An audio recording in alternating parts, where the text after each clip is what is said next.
Buenas tardes con todos. Estamos transmitiendo a través de Facebook Live esta tercera jornada del evento de simposio sobre el juicio por jurados en el Ecuador. Estimado doctor Alfonso Zambrano, tiene la palabra para presentar al ponente de la jornada. Sí, muchas gracias. Buenas tardes a todas y todos. A Fernando Llávara nos saludamos hace un momento, off the record, pero ya estamos aquí al aire. El profesor Leonel Calderón, que es el director de la maestría en Derecho Penal de la Facultad de Jurisprudencia y Ciencias Sociales y Políticas de la Universidad de Guayaquil, está en este momento en otra actividad académica. Y como yo he tenido la suerte, el privilegio de ser uno de los gestores de este evento de juicio por jurado, o discutir la propuesta de juicio por jurado. El profesor Leonel conversó conmigo hace un momento y me pidió que yo acompañara a Fernando Llávara. Es un honor poder hacerlo. Además que con Fernando yo soy mucho mayor que él, por supuesto, pero diré como hecho anecdótico que el papá de Fernando, que se llama también Fernando Llávara, Núñez, Fernando Llávara Umpierres, es quien nos acompaña. Y lo digo como hecho anecdótico, fue mi alumno en criminología en el instituto, así que ya tienen ustedes idea de la diferencia generacional o de edad que hay con Fernando. Pero nos conocemos muy bien. Eh, Mencionaré como datos, porque lo voy a hacer de memoria. A veces los currículos sirven para llenar otros espacios, pero Fernando, además de abogado, es doctor en jurisprudencia, tiene estudio de posgrado en justicia penal indígena. Fernando también tiene estudio de posgrado en la Universidad de Buenos Aires. Se ha desempeñado durante a pesar de lo joven que es, durante algunas décadas de años, es decir, recién graduado, como profesor, incluyendo la Universidad Católica de Santiago de Guayaquil, en la que él sustentó su tesis doctoral. Yo estuve en el tribunal examinador y hice la recomendación de que la universidad publique por la calidad de la tesis doctoral de Fernando Llávara. Eh, He compartido con Fernando alguna actividad académica aquí en el país y fuera del país, de manera que con Fernando nos hemos visto en más de un momento. Por ahí veía el otro día unas fotos con Bert Schunemann en el Perú, con eh, nuestro querido amigo Luisito, también gran penalista peruano.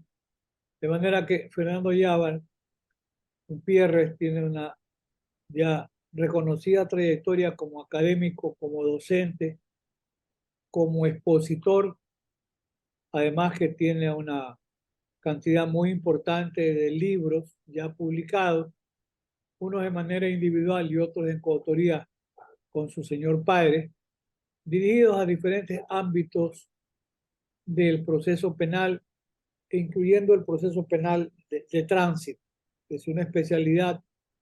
eh, Fernando también tiene, aparte de los libros publicados, una serie de publicaciones muy importantes en trabajos monográficos y ha incursionado en algunos temas de interés desde antes de esta reunión, precisamente relacionados con la posibilidad de presentar y discutir la propuesta de una ley de juicio por jurado.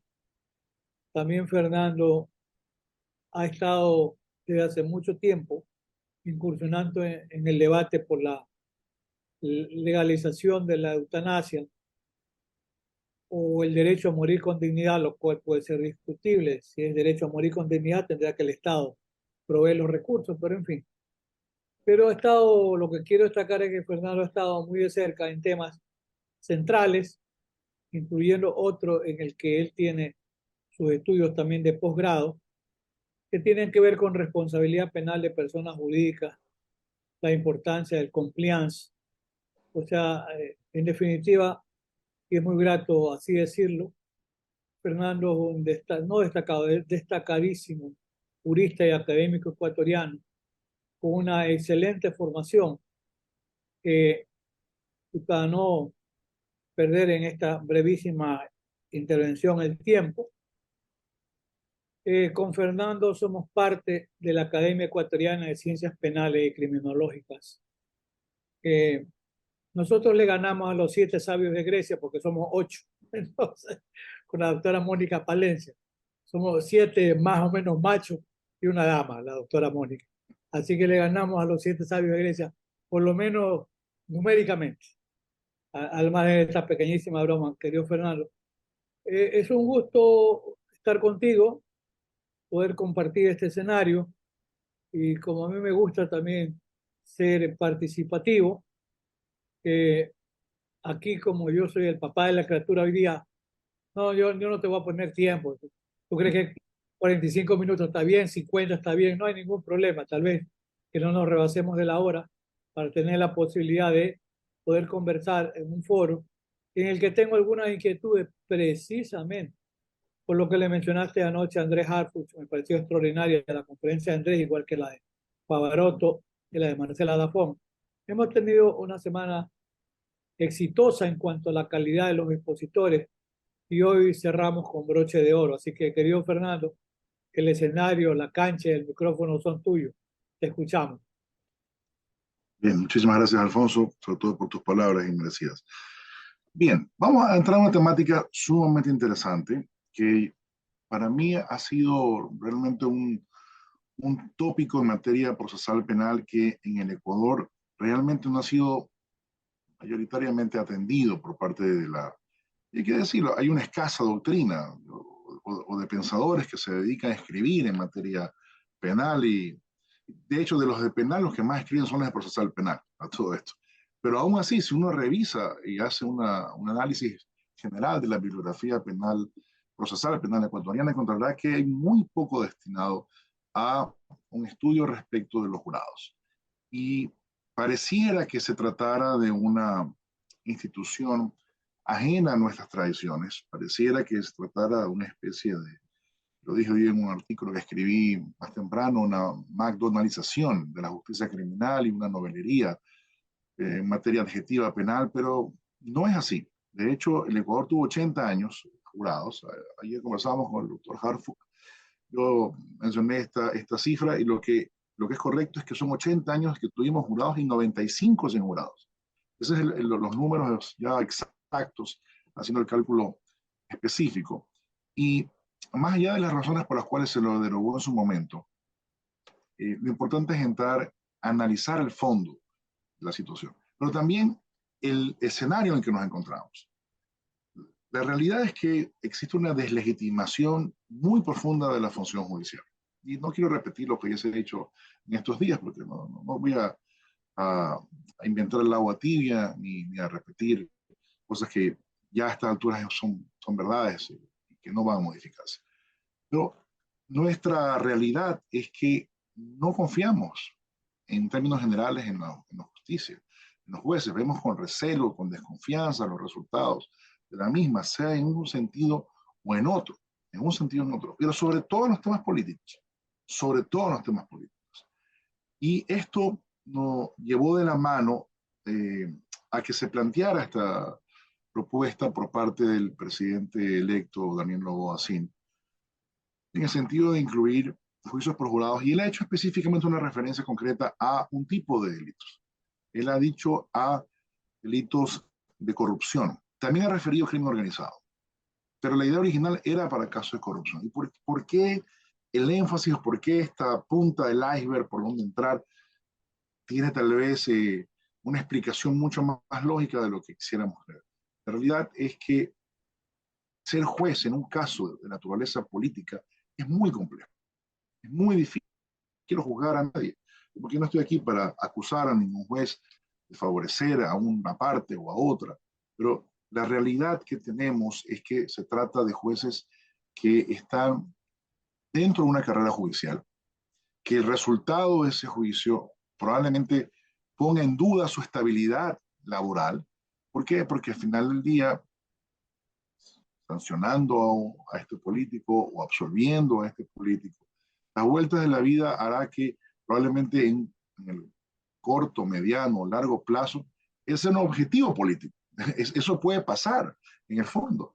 Y creo que no hay que citar muchos ejemplos para ver cómo dentro de las discusiones políticas de nuestros honorables eh, miembros de la casta política, tenemos algunos servidores judiciales en la punta de la lengua, en la punta de la lengua. Y no estoy para defenderlos ni para acusarlos, nada. La realidad es que es muy difícil ser juez en uno de estos tipos de casos.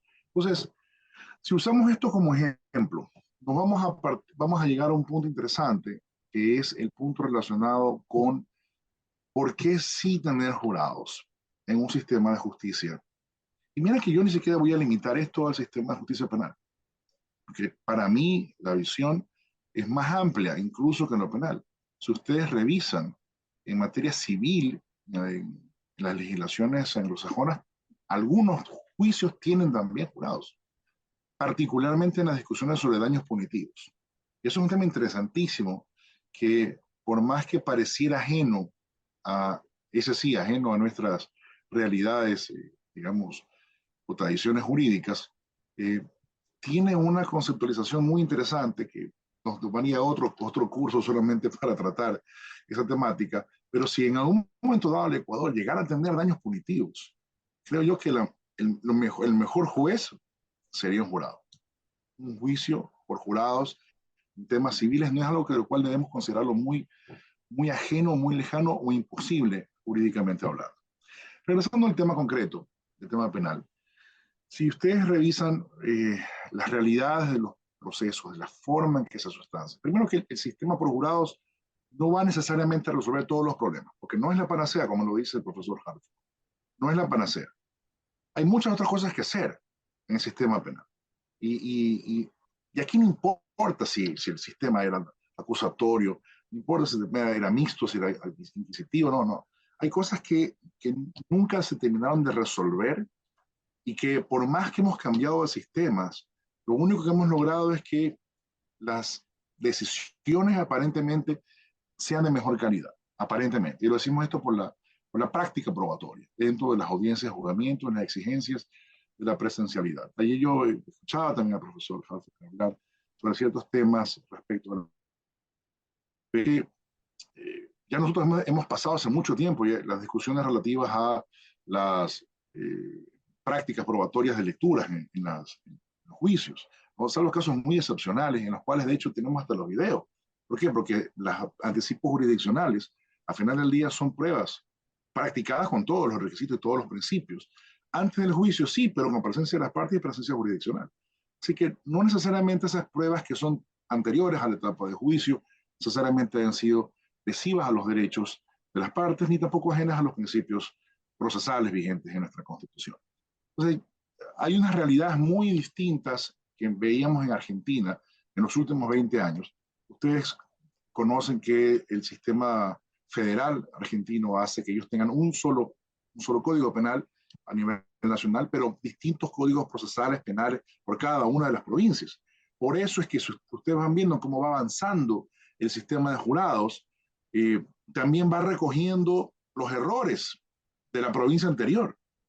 También recoge eso y lo va corrigiendo. Entonces, en la siguiente provincia, esos errores que se detectaron se corrigen en la legislación y se la mejora. Y eso es la única forma de poderlo medir, es a través de algo que en nuestro país siempre hemos carecido, y es la aplicación progresiva de la ley.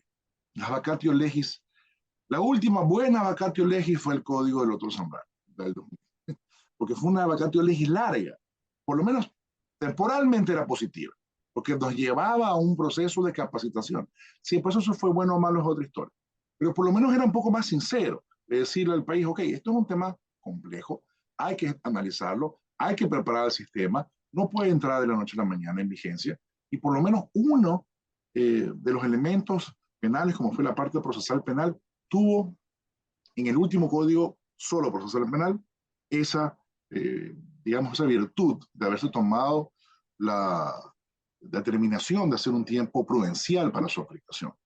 Pero si ustedes van midiendo las distintas aplicaciones de algunas reformas procesales penales, se darán cuenta que el sistema progresivo es el mejor. Esto se hizo en Chile, con la reforma procesal penal, hasta llegar desde las provincias más pequeñas hasta Santiago, pero también se lo hizo en Perú. También se lo hizo en Perú. Y esto es extremadamente positivo, pero cuando existe un equipo obviamente que está pensando la reforma y la sigue y la acompaña, porque así van dándose cuenta de los errores, porque no toda legislación es perfecta. Y a veces lo que el legislador entendió de cómo debía ser una regulación en la práctica es otra historia. El otro día veía una charla que en nuestro propio país, un país tan pequeño en comparación con nuestros vecinos, nosotros tenemos aplicaciones disímiles de las mismas normas, si el caso se lleva en Quito, en Guayaquil o en Cuenca, ¿no? Cosas que no deberían pasar, pero cosas a las cuales también la propia Corte debería estar abocada a identificar y corregir en términos de generar resoluciones que sean obligatorias, a efectos de que no existe este tipo de interpretación. Pero esto no pasa. Ahora, regresando al tema concreto, de cómo debería aplicarse un proceso de un sistema de jurados. Estoy convencido que debería ser un tema progresivo, que si esto es una reforma que se va a hacer, no debe ser como el COIP, que se la puso en vigencia 6 meses, sino una reforma bien pensada, estudiada, analizada, y empezar en provincias pequeñas, y progresivamente ir avanzando hasta la capital. En principio debería ser así. Ahora, originalmente, como mencioné hace un momento, la idea de tener unas tipologías específicas de las cuales esté pensado el sistema no debería ser una barrera para que en el futuro otro tipo de delitos también se puedan llevar bajo este tipo de procedimientos. El juicio por jurados no es solo un tipo de procedimiento, como vemos en el sistema del COIP, como están reglados, que hay un sistema ordinario, unos procedimientos especiales, como el delito, el abreviado. No, esto no es un sistema adicional a lo cual debe sumarse los otros tipos de procedimientos. Es un sistema que viene a modificar por completo la administración de justicia, porque regresamos a la idea original que está en la propia Constitución, en el propio artículo 167, y es que la potestad pública de administrar justicia emana del pueblo. Lo dice tal cual la Constitución. Por supuesto que más adelante continúa diciendo que esta se ejerce a través de los órganos de la función judicial. Pero este es el artículo de donde nace obviamente toda esta teoría que genera una participación ciudadana en la administración de justicia.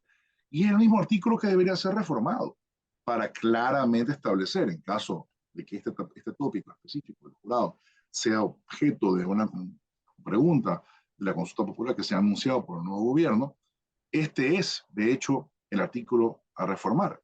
Los artículos en las constituciones que teníamos en vigencia durante la época en que había jurados en el Ecuador en esos 80 años, las referencias eran muy escuetas. No había gran desarrollo sobre el tema de jurados dentro de las constituciones. Era solo mencionarlos, nada más. Existían jurados populares y eso era todo. Ya la reglamentación era a nivel infraconstitucional, a nivel legal. Entonces, sí creo que este es un tema concreto que tiene que ser revisado y debatido, pero hay un tema adicional que es que la Constitución del 2008 tiene, digamos, dos temas transversales que cruzan todas las instituciones o la gran mayoría de ellas, y uno de ellos es claramente la Pachamama en términos medioambientales, pero el otro es específicamente la participación ciudadana. Ese es un tema del cual lamentablemente desde el 2008 para acá los ejercicios relacionados con la profundización de ese derecho como tal no han sido los mejores, no han sido adecuadamente estructurados, pero ya vamos viendo la existencia de veedurías, ya vamos viendo la existencia de comisiones ciudadanas de selección dentro del Consejo de Participación Ciudadana de elección de autoridades, y esto no quiero decir que no estuviera ajeno a las críticas, puede ser sin duda un instrumento a mejorarlo, pero ya tienen una ciudadanía participando en la administración pública, en las decisiones judiciales, en general, decisiones del sector público, y que no están limitadas exclusivamente al voto, porque esa parecía ser la única decisión que tenía un efecto directo y sobre respecto al cual debía ser cumplido, lo resuelto por la ciudadanía. Resulta que Poco a poco ha venido creciendo esta tendencia hacia la participación ciudadana y la más grande forma de participación ciudadana es el juicio por jurados. Definitivamente lo debe ser. Entonces, cuando entramos ya en estas definiciones, que además cruzan no solamente la Constitución, sino también el Plan Nacional de Buen Vivir, de los mecanismos para implementar justamente todos los tipos relacionados a justicias imparciales, eficientes, eficaces, oportunas, independientes, a través de transparencia, de erradicación de corrupción, etcétera, pasa mucho por ver a la ciudadanía involucrada completamente dentro del sector público como tal. Esta es una de las formas de hacerlo. Hay otras más. Y hoy es de hecho más sencillo que en el pasado, porque si ustedes ya lo analizan desde el punto de vista general y no solo circunscrito a la función judicial, hoy podría la ciudadanía, a través claramente de un proceso regulatorio, legislativo, comenzar a demandar mucha más participación ciudadana en las decisiones del Estado. Y hoy realmente el mejor método para hacerlo, porque antes había que movilizarse, ir de un para otro, etc. Hoy es con esto. O sea, la pregunta sería, ¿qué pasa mañana si la, la alcaldía tiene que tomar una resolución respecto a una ordenanza y decide notificar a la parte de la ciudad que va a recibir el efecto de esa ordenanza? Para explicarle, miren señores, aquí está planteado en estos son los argumentos a favor, estos son los argumentos en contra. Ustedes tienen la posibilidad de votar a través del sistema implementado, digamos, por el Consejo Nacional Electoral. Nosotros como autoridades estamos obligados a cumplir con la decisión siempre y cuando, por ejemplo, voten la mayoría más uno, por ejemplo. Y nosotros, si nosotros no cumplimos con lo que ustedes disponen, es una causal de destitución. O sea, ya estamos avanzando hacia un sistema distinto. Y esto es muy interesante en términos, insisto, de la conexión y de la democracia, porque seguimos pensando todavía en una democracia decimonónica. Hoy la tecnología nos permitiría hacer muchísimas cosas de las que antes no podíamos. Y volviendo al tema de los jurados, en concreto, esto es una temática que va a demandar muchísimo esfuerzo de muchas entidades, no solamente es una reforma que debe liderarse a través del Ejecutivo en coordinación con la función judicial. Esta reforma debería estar enlazada tanto con función judicial, pero también con el Consejo de Participación Ciudadana y además también con la función electoral, porque recordemos que los ciudadanos que van a salir sorteados para las elecciones de los jurados salen normalmente del padrón electoral. Ahora, yo mencionaba ayer un tema específico de lo que me ha tocado a mí vivir en términos de poder proponer los juicios por jurados hace aproximadamente 10 años. Yo no fui, digamos que apalancado desde la institucionalidad, sino que yo comencé a vender la idea a los barrios. Yo hablé con la Federación de Barrios del Ecuador en su momento y a ellos les encantó la idea. ¿Cómo será que hicimos hasta charlas? Me tocó viajar, hasta nos fuimos a Quevedo, hicimos en Guayaquil, en varios lugares acudimos justamente para que la gente se concientice de lo que se podía lograr a través de un juicio por jurado. Y no había nadie que no le gustara la idea, en general, no había nadie. El problema es que a veces circunscribimos los debates en temáticas tan importantes como estas a los claustros universitarios. Pero la verdad es que este es el tema a discutirlo en terreno. Hay que ponerse las botas y generar un proceso. ¿Por qué? Porque el juicio por jurados va de la mano con un proceso de democratización y profundización del entendimiento jurídico del derecho, de cómo la ciudadanía también se comienza a empoderar de sus derechos en el momento que comienza a conocer cómo funciona el sistema y qué es lo que puede reclamar. Hoy lamentablemente tenemos esto muy alejado del conocimiento popular y esto no es una batalla en contra de los abogados como tal, ni quererles quitar trabajo ni nada por el estilo, pero creo yo que la decisión sobre la determinación si una persona es inocente o culpable no es poca cosa, no es poca cosa. Y dejar esto en la cabeza de una sola persona o de tres en caso de un tribunal, eh, con las limitaciones que veremos hace un momento, vamos a ver en un momento, es también un tema complejo. Yo les mencionaba que hay muchas limitaciones al momento de tomar una decisión por parte de un juez. Y no quiero decir que no lo estén haciendo bien, por si acaso. Mi función no es decir que lo que se está haciendo está mal y que todo es un desastre.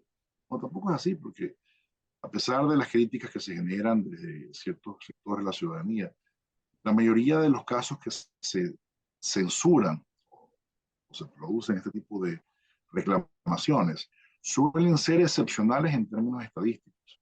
Es decir, la gran mayoría de los casos que llegan a los jueces suelen ser resueltos de una u otra manera lo más ajustado a derecho posible en términos generales. Yo diría esto mayoritariamente hablando. No voy a decir que son las tres cuartas partes ni que es el 90%, pero diría que aproximadamente más de la mitad de los casos suelen resolverse con cierto grado eh, de cercanía a la decisión jurídica más justa, en términos, insisto, generales. Y esto hablo de todas las áreas, no solamente hablo de la penal. El problema es que nosotros tenemos, insisto, desde el punto de vista, lo digo desde la jurisdicción, ciertas limitaciones que impiden que este trabajo pueda ser tomado con la visión que lo podría hacer un jurado. Vamos pensando en algunos de esos temas concretos. Primero, yo mencioné ya previamente uno que era la estabilidad del funcionario judicial y cómo puede verse afectada a través de la injerencia de determinadas personas con algún tipo de vinculación política.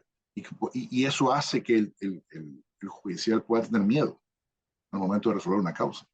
Porque dice, no, es que yo no puedo perjudicar a tal persona, porque si yo perjudico, él es político o él es amigo de un político, cercano a un político, y esto a mí me va a perjudicar. Entonces ya de por sí, ya hay un prejuicio. Ya hay un prejuicio por parte de ese juez. Ahora, pensemos en el jurado. El jurado es un juez accidental. Es un juez que llega para el caso. Bueno, el jurado no tiene carrera judicial.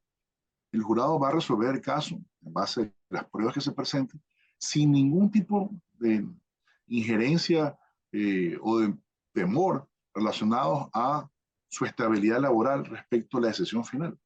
Entonces, eso por ejemplo, es un tema importante y crucial en términos de las diferencias entre un juez eh, técnico y un jurado como tal. El otro tema importante es que los que somos abogados, por lo menos nos damos cuenta mucho de esto, dada la masificación que existe de causas y de la asignación desproporcional de procesos por persona, por juez, eh, los jueces también son humanos, ¿verdad? Y obviamente intentan resolver lo que más pueden porque al final del día están también siendo medidos a través de las estadísticas de sus decisiones.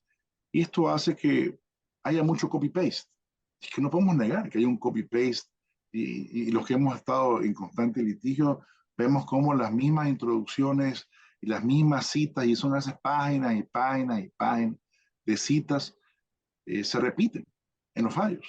En uno u otro, siempre que son con los mismos jueces, tenemos las mismas citas bibliográficas. ¿Okay? Y a veces no solamente son las citas, a veces también se repiten nombres, a veces se repiten hasta pruebas, porque copian mal.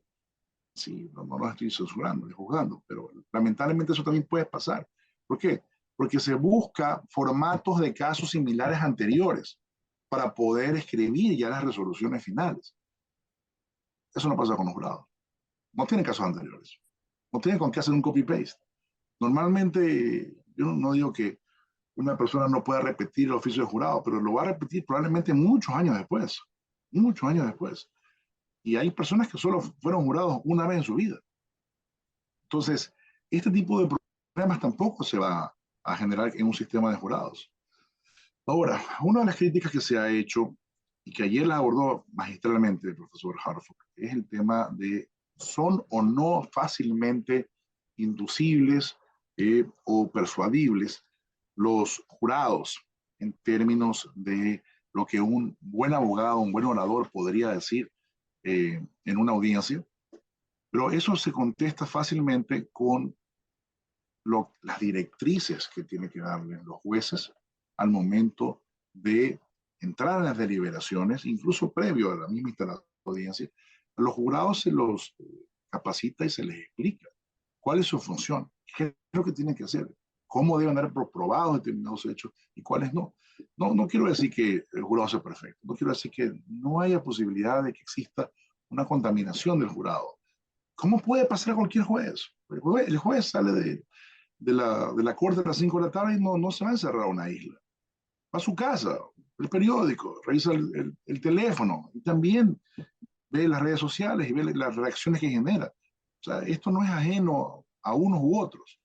Pero, pero cuando entramos a la crítica que se hace de estas son personas que son fácilmente influenciables, yo les aseguro que yo he tenido más de un caso que jueces se han influenciado por las redes sociales.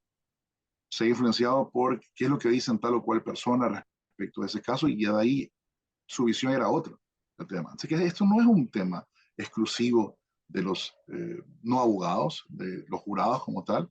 La posibilidad de que un juez termine teniendo una percepción o un prejuicio, un sesgo respecto de una temática en concreto por la reacción ciudadana alrededor de ese caso es algo que puede pasar en cualquiera de los dos. Así que no es una crítica exclusivamente que se pueda realizar a los jurados.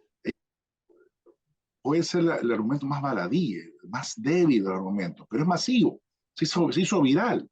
Ya ante una reacción viral de una temática, ese juez se lo piensa 2 veces al momento de resolver. Y si puede sacarse el tema encima, se lo saca. Cosa que no pasa el jurado. El jurado tiene que resolver por el fondo. El desconocimiento de la ley, el desconocimiento del estado de la jurisprudencia, el desconocimiento de reglas probatorias, también ha sido legado a decir, oiga, pero si esto incluso hay hasta máster, hay máster sobre temas de argumentación, sobre temas de análisis probatorio, etcétera. ¿Cómo puede ser que mañana legos, personas que no tienen ningún tipo de preparación, terminan siendo los que analizan la prueba, los que determinan si tal o cual caso terminó siendo adecuadamente probado por una u otra parte?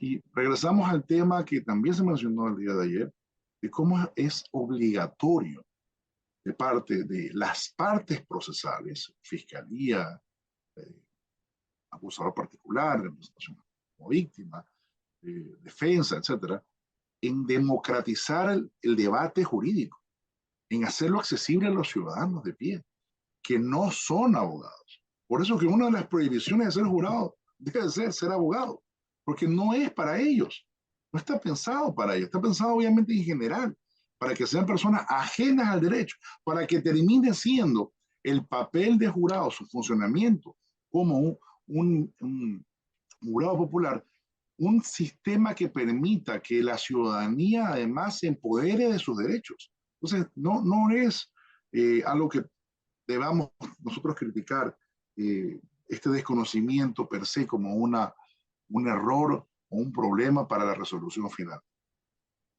Se ha sostenido que muchos de estos sistemas judiciales en los cuales existen los jurados, sus decisiones en mayor o menor medida son recibidas por parte de sus propios ciudadanos con beneplácito. Consideran que la mayoría de estas decisiones son decisiones correctas. Obviamente, insisto, no es que no habrá casos en los que no haya dudas, no es que no hay casos como el de O.J. Simpson, de Michael Jackson, o sea, siempre habrá casos en los que exista algún tipo de singularidad específica. Pero la regla general es que los ciudadanos terminan aceptando las decisiones tomadas por los propios ciudadanos en jurados populares, considerando que son las decisiones más justas. Pero dentro de una estructura general, como sistema, los jurados son el cimiento de un edificio mucho más fuerte del que los ciudadanos son parte al momento de la edificación del sistema de justicia, que hay que reedificarlo por completo hay que reedificarlo. Bien, entonces, estas temáticas que les decía de los pros, los contras, lo que puede discutirse y cómo no necesariamente son tan fuertes las argumentaciones en uno u otro sentido. Creo que en este último punto es un tema crucial.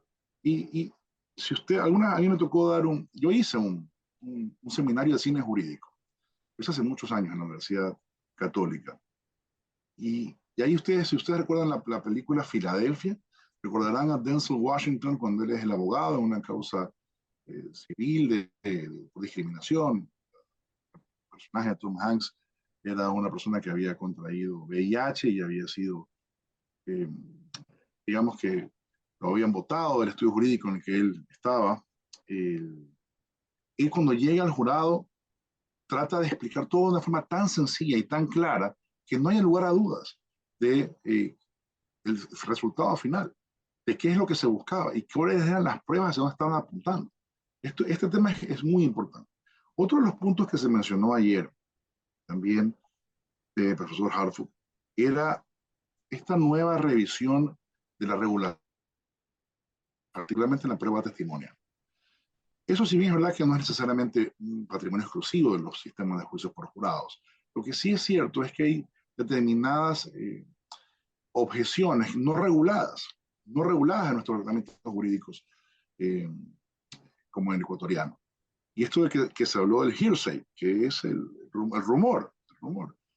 Ustedes ven, en el fondo es un testimonio de oídas, que en su momento sí lo tuvo un código procesal penal ecuatoriano, pero fue previo al del 84, si mal no recuerdo, que ahí estaba arreglado específicamente como uno de las previsiones probatorias que existían.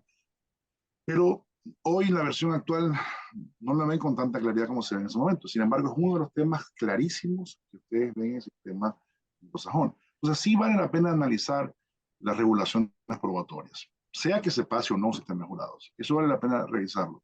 Pero al final del día, ¿cuál es el objetivo de la prueba?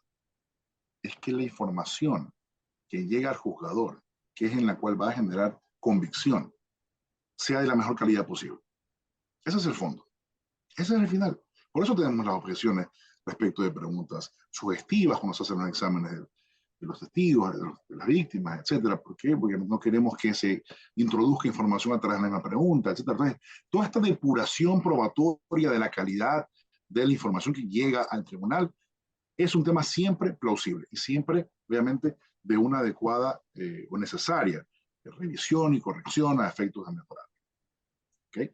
Ahora, cuando estamos discutiendo ya este tema en específico, ustedes encontrarán que hay distintos tipos de jurados. Hay jurados tradicional, que es un jurado de 12 personas, como lo conocemos. Sobre esto, yo les recomiendo a todos los que están interesados en esta materia que vean 12 hombres en pugna. Hay dos versiones, incluso realmente es una obra de teatro. Yo la vi, de hecho, como obra de teatro, la vi también alguna vez en México, que es extraordinaria. Verlo solo la deliberación. Yo cuando vi esa película la primera vez, decía, yo estoy seguro que así no deliberan los jueces, con ese nivel de detalle, porque en el fondo son los hechos, los hechos. Aquí estoy de regreso. Disculpa, algo pasó con esto de los apagones, tienen los aparatos un poco complicados.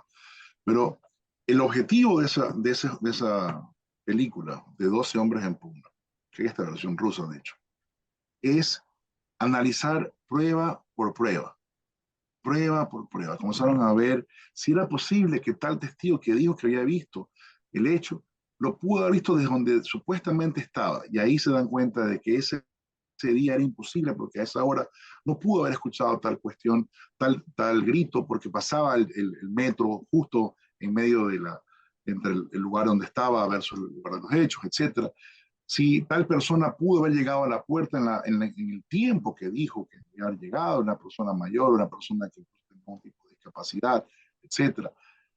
Si la navaja, que supuestamente era el arma, era la misma que había sido utilizada en el caso, porque aparentemente era única. Bueno, no les voy a hacer más spoilers de la película, se la recomiendo.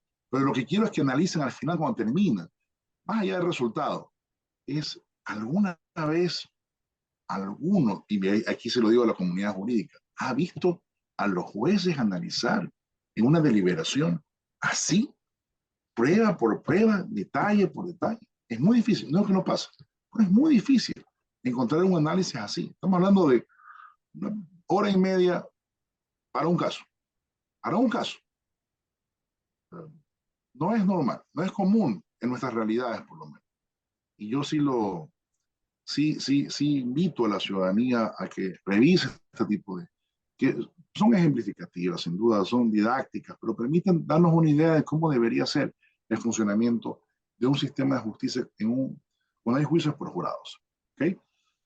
El, la forma de reclutar, por decirlo así, o de seleccionar, es también compleja, ¿no? Obviamente, aquí el tema fundamental es dónde fue el hecho. Porque uno ya a este nivel que tenemos actualmente de identificación de los sectores de cada una de las ciudades, cantones, parroquias, etcétera, el jurado debería venir o ser seleccionado de la parroquia específica en donde se cometió ese hecho. ¿Por qué? Porque al final del día son los pares, los vecinos, los que van a terminar siendo parte de ese jurado. Entonces, habría que llegar a un nivel de especificación que nos permita identificar, bueno, en esta parroquia, quiénes son los que votan y que tienen su domicilio ahí. Y de ese grupo sacar una selección. Ahora, ¿cuántos? Esa es una gran pregunta. Es una gran pregunta. Claro, el tribunal de jurados clásico es de 12 personas. Hemos tenido en nuestras regulaciones menos jurados, incluso 7, si no me recuerdo. Hay algunas de las normativas en los códigos procesales pasados. Habrá que analizarlo y ver qué es lo que más nos conviene. Pero esto sin duda que una vez que ya se hace este primer filtro, que entran por el padrón electoral, aterrizamos esto ya en una 50, 60 personas en las que entran en este void hearing en el cual las dos partes comienzan a tener opción de poder tachar, aceptar, promover jurados, etcétera, y ahí cada uno va viéndolo desde sus propias perspectivas, ¿no? Ya se ha indicado cómo se busca eliminar prejuicios, pero también de la otra parte busca generar simpatías, empatías con la causa. Si mañana ustedes tienen a una persona que su hija, por ejemplo, falleció en un accidente de tránsito y fuera un juicio de tránsito, por decirlo así, con un fallecimiento de un peatón, obviamente ese jurado le conviene a la fiscalía, pero no le conviene a la defensa. Lo más probable es que la defensa tache inmediatamente a ese jurado porque sabe que ese jurado probablemente también tenga prejuicios respecto de ese tipo de causas. Entonces, este es un proceso complejo, no es tan sencillo, hay que prepararlo, pero así se va avanzando hasta determinar los últimos 12, en caso del jurado clásico. Normalmente debería haber 2 más, que sean suplentes, porque puede pasar que a mitad de juicio alguno de ellos tuviera algún tipo de calamidad o incluso una enfermedad o fallecer, y no deberíamos volver a empezar el juicio de cero, sino obviamente entra el suplente y se posesiona y se titulariza, y continúa el juicio como tal, y evitamos obviamente que mañana se den. Ahí esto genera también adicionalmente una necesidad de inversión en infraestructura. Es verdad que se necesita una infraestructura. Pero sí, como les explicaba, esto es un tema progresivo. No es un gasto fuerte, de golpe, es un gasto que se va haciendo progresivamente y que más que el lugar, más que ponerle las sillas para los jurados, que pueden ponerle si quieren solamente las 12 sillas, y eso es todo. No necesitan tener una confección de muebles para que ahí estén sentados o algo por el estilo, como en las películas. Lo importante de todo esto es la capacitación. Lo importante es que el sistema sepa cómo funciona. Lo importante es tener un buen liderazgo en este tipo de políticas de participación ciudadana y que permita que al final del día el resultado final, el resultado de todo este tipo de esfuerzos sea la mejor decisión posible en términos de justicia. De justicia. Yo les aseguro que ustedes conocerán muchísimos casos en los que jueces técnicos tomaron decisiones incorrectas. Yo no voy a garantizar que los jurados no tomen decisiones incorrectas, pero es mucho más difícil hacerlo cuando son ya un grupo en que entre ellos deliberan y toman una decisión en común. El tema de las unanimidades o mayorías es también un tema difícil. No es fácil. Si ustedes ven la evolución de los códigos procesales penales argentinos, encontrarán que en uno de los primeros se hablaba de mayorías hasta que después llegaron a unanimidades respecto de la condena o de la ratificación de inocencia. El sistema per se, todavía la atención que le brindaría el juicio por jurado sería a una mínima cantidad de casos, que debe tender hacia el incremento de los mismos. pero al final la fiscalía no podrá llevar un caso a juicio si es que antes de ello no ha corregido sus propios errores sistémicos. Y no son solo la fiscalía, son errores del sistema general, del sistema investigativo. Mientras no tengamos un mejor sistema de investigación policial, no tendremos más casos resueltos. Y por ende, la impunidad per se no es que se va a reducir por los jurados. Se reducirá cuando haya más causas resueltas, más causas en las cuales se pudo identificar a las personas que cometieron los delitos, se les formuló cargos y se pudo avanzar. El sistema necesita pero así, de urgencia, una reforma estructural. Estructural, y como las cosas normalmente hacia la impunidad. Hay tiempos de prescripción cortos para algunos delitos complejos.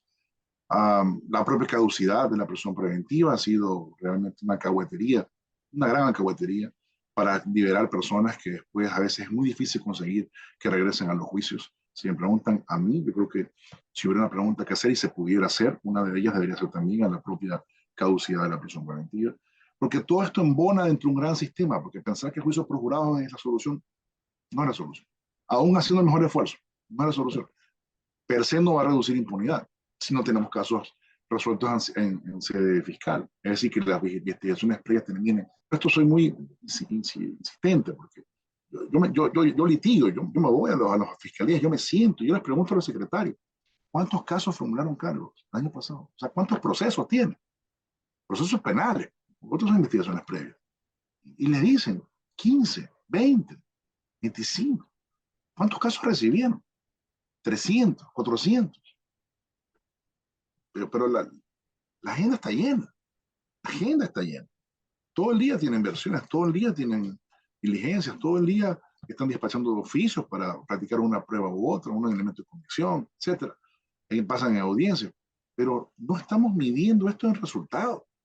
Solo estamos midiendo si están o no ocupados. Y esto es mucho más que eso. Esto es muchísimo más que eso. Por eso es que la reforma, si no es estructural, con jurados o sin jurados, yo quisiera que fueran con jurados, me parece que sería un adecuado sistema y lo haría mucho más perfecto en términos del resultado final y quién toma las decisiones. Pero con jurados o sin jurados, el sistema por ser tiene que reformarse por completo. Y parte de los niveles que tenemos actualmente de inseguridad pasa también por un sistema ineficaz, incompetente, que se acostumbró y está anquilosado en una situación en que hacen lo que mejor pueden, pero los controles son deficientes y cuando les hacen auditoría están mal hechas y los sancionan o no porque si folió o no folió una hoja y los tienen perdiendo el tiempo también muchas veces a la fiscalía y a los jueces porque alguien hizo un tweet y escribió que tal fiscal o tal juez había liberado a tal persona. O sea, realmente si tienen tanto interés en la causa, creo que deberían comunicarle a esas cuentas, que a veces son hasta anónimas. Oye, aquí están los requisitos para la denuncia, presenta la denuncia correspondiente, pero o crear un sistema de denuncias adecuado, que un sistema en el cual efectivamente se identifiquen todos los datos, pero no poner a los judiciales a perder el tiempo contestando información que realmente no lo vale. Ese tiempo que está dedicado a contestarle una denuncia es el tiempo que no estuvo investigando un hecho grave, y que terminó en la impunidad. Esos también son factores de impunidad. Bien, el sistema per se, cuando ya tienen un veredicto, y esto es un tema polémico, porque si ustedes revisan cómo tenemos configurados nuestros sistemas recursivos, eliminatorios, siempre lo hemos visto desde la visión en que tiene que poder apelar la fiscalía, la acusación particular, etcétera. Era obvio que puede apelar el procesado, pero la visión de un órgano persecutor como es la fiscalía, siempre se estimó que podía haberlo hecho. Podía haber llegado incluso hasta casos, llegando y dando una condena, como en el pasado no la había conseguido. Hoy las sentencias de la Corte Constitucional han ido, obviamente, ya relativizando estas competencias y también las de la propia víctima. A contramano de lo que parecía una evolución victimológica en términos de su participación procesal, que incluso se le permitía estar sin necesidad de ser acusador particular, las últimas sentencias de la Corte Constitucional respecto de los recursos han ido justamente en contraflujo de esa visión victimológica y han limitado las posibilidades de que la víctima pueda autónomamente impugnar una decisión judicial que le fue adversa si es que no viene de la mano con el acompañamiento de la fiscalía. La verdad es que para eso, o sea, ya para qué, ¿no? O sea, eh, ya deberíamos poner una norma, porque cuando resolvieron esto en la Corte Constitucional, era mejor que lo hicieran más o menos como cuando hacen las sentencias con constitucionalidad condicionada y le diga, si la víctima apela, pero no apeló la fiscalía, no conceda recurso. Era mejor, porque hoy tenemos casos en los cuales la fiscalía no apeló, la víctima apeló, vamos a ir a una audiencia, va a generarse un proceso de segunda instancia y nos vamos a sentar en la audiencia a decir, todo bien, pero la fiscalía no apeló. ¿Y ahora qué? ¿Y ahora qué? Y tiene que ser negado el recurso. Entonces vemos cómo el sistema como tal y la propia Corte Constitucional, que yo la respeto obviamente porque es parte de nuestra institucionalidad y todo, pero en muchas decisiones terminó eh, yendo en contra de los legítimos esfuerzos de un sistema de justicia que buscaba resolver temas en estricto derecho y además con eh, reduciendo espacios de impunidad. Y el tema concreto, por ejemplo, del delito de receptación, que dieron tanto palo que ya es inservible. Ya, ese delito no sirve para poder detener las cachinerías. Como tal. Yo tengo otra visión sobre las cachinerías, que debería ser más o menos como la visión de extensión de dominio, que deberíamos estar más preocupados de los bienes que de las personas y utilizarlo para incautar cosas en vez de estar pensando de atender personas, pero esa es otra historia. Esa es otra historia. La realidad es que el sistema de jurados está pensado en que no hay apelación. No hay apelación de parte de la Fiscalía. Esa decisión que se toma, sea esta, sobre todo cuando es ratificatoria de inocencia, terminará el proceso y no podrá ser impugnado. Lo cual hoy nos puede parecer chocante, insisto, porque esto sí es contrario a nuestra tradición de tener una segunda instancia que pueda corregir errores la primera, pero no la hemos tenido con jurados, por lo menos en los últimos 95 años. Así que ninguno de nosotros ha vivido esa experiencia de cómo funcionaría una sentencia que lleva per se un contenido abstentivo, ratificatorio de inocencia, que se vuelve imposible de impugnar. Ahora, otro tema importante en la discusión respecto al veredicto que conlleva la sentencia es la motivación. Y como hemos dicho, acá hay jurados de todos los colores y sabores y con distintas regulaciones. Ustedes encontrarán que también hay jurados en los cuales se exige la motivación. Es decir, se plantea determinados requisitos mínimos de una motivación que debe ser planteado, suscrito por los jurados y entregados. Entonces, no es necesariamente una decisión de íntima convicción como se ha pensado o tenemos la visión del sistema anglosajón. Hay bien distintas posibilidades que creo que deben ser analizadas. Y este tipo de seminarios son muy valiosos para eso, porque la verdad yo no recuerdo un seminario en que hayamos discutido sobre temas de jurados con la profundidad que se lo ha hecho en este. Creo que obviamente es un primer gran paso, pero del cual hay que continuar, porque de aquí lo que viene es la redacción de un capítulo específico en el Código Orgánico Integral Penal para no romper la recodificación que se hizo. Y ahí establecer el sistema de jurados, pero con las correspondientes reformas constitucionales del Código Orgánico de la Función Judicial. ¿Y quién quita el COGEP? Porque yo sigo diciendo, esto no debe ser visto solamente para el tema penal. También podríamos pensarlo jurados para temas civiles. El mejor de los ejemplos es el caso de daños punitivos, que si bien no los tenemos, podría también generarse esa discusión en simultáneo. Pero bueno, como entiendo va a haber preguntas, de repente hay otros temas que podemos irlos profundizando más adelante. Muchísimas gracias por su atención. Gracias a ti, Fernando. Y muy interesante lo que nos has comentado. Antes de dar paso a las preguntas que ya me las pasó Ricardo Paredes, que ayuda en el tema de coordinación, me queda una inquietud por lo que habíamos alguna vez conversado contigo, por lo que recordaste ayer con Andrés Hart.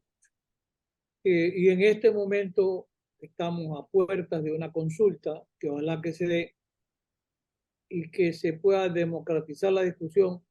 A mí me queda la siguiente inquietud. Que tú nos digas de manera breve qué características tenía tu proyecto de juicio por jurado en cuanto, creo que para aquella época ni siquiera se hablaba de paridad de género, menos de raza. este, el concepto de si tenía que ser unánime la resolución, si el Bogdair o Guardier estaba previsto también, si estaba consignado el tema allí de los recursos, si se preveía la deliberación, porque ayer recordaba Andrés Harfuch que se cura la Corte Interamericana en el año 2018 en el fallo contra Nicaragua, destaca que la discusión, la deliberación, la toma como punto o marco de referencia para decir que ese es el concepto central de la fundamentación, la deliberación. ¿Sí? Lo cual haría que el código, la ley de jurado de Brasil pueda ser cuestionada porque no delibera. Simplemente culpable o inocente pasa un ánfora y sin poder discutir. Y en la ley de jurado de Buenos Aires, claro, por el sistema federal, habría que ver si esto es posible en Ecuador, pensar en un capítulo en el Código Orgánico o en una ley de jurado, habría que ver el tema. Pero allí expresamente consignó la ley de, probablemente por discusión, y dijo en cambio, fíjate que la fundamentación y la motivación surgen de qué? De, de las instrucciones que le imparte el juez al jurado. El juez que es un hombre que sabe derecho.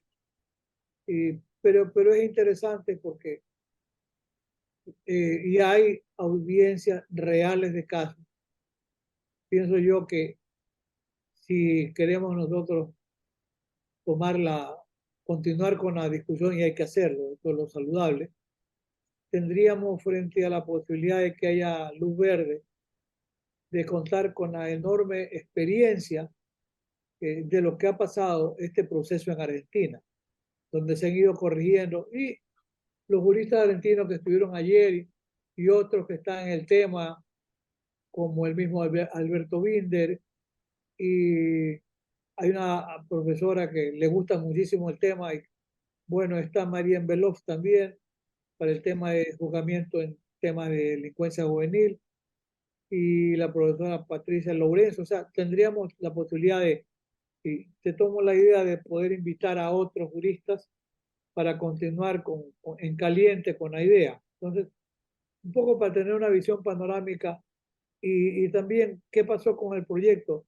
¿Lo entregaste, no lo entregaste? Porque a veces uno hace un proyecto, lo deja por ahí y luego ya simplemente se olvidan del proyecto porque hay otros, entre comillas, más importantes. ¿Qué Claro, pasó? de acuerdo, Ajá. sí. A ver, el tema concreto es sí, efectivamente, yo sí presenté mi proyecto en la Asamblea.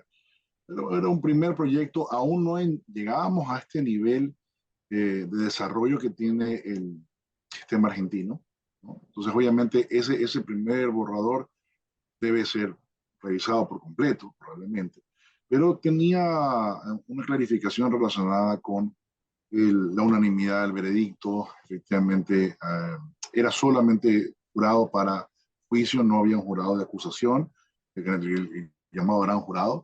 Claro, creo que ese sí nos hubiera generado tal vez mayores complejidades organizativas, y por lo menos no al inicio debería ser así, ya se verá más adelante si es que realmente llegara a funcionar. Y el sistema también era originalmente estaba pensado para 7 personas en el proyecto, pero era por el tema de la logística, más que nada, de 7 personas.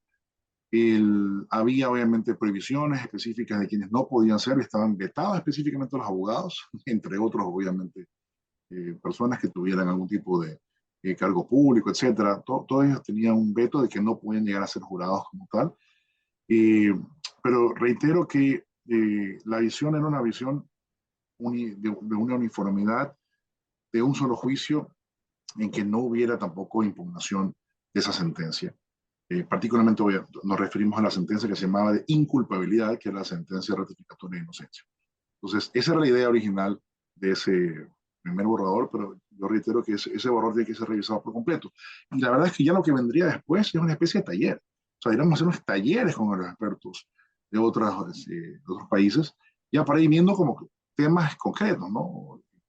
cómo la conformación del jurado como tal, si va a ser un jurado popular, un jurado escabinado, yo la verdad prefiero popular como tal, eh, uniformidad o no de la decisión final, las razones por las cuales se excusan o pueden ser retirados en abudir, etcétera. Todos estos temas son materia de discusión con su propio grado de profundidad y autonomía, que nos va a permitir, y yo sí quiero ser muy específico, la experiencia argentina, que es una experiencia dada en realidades latinoamericanas, con las limitaciones que tenemos todos, porque todos nuestros países tienen limitaciones presupuestarias.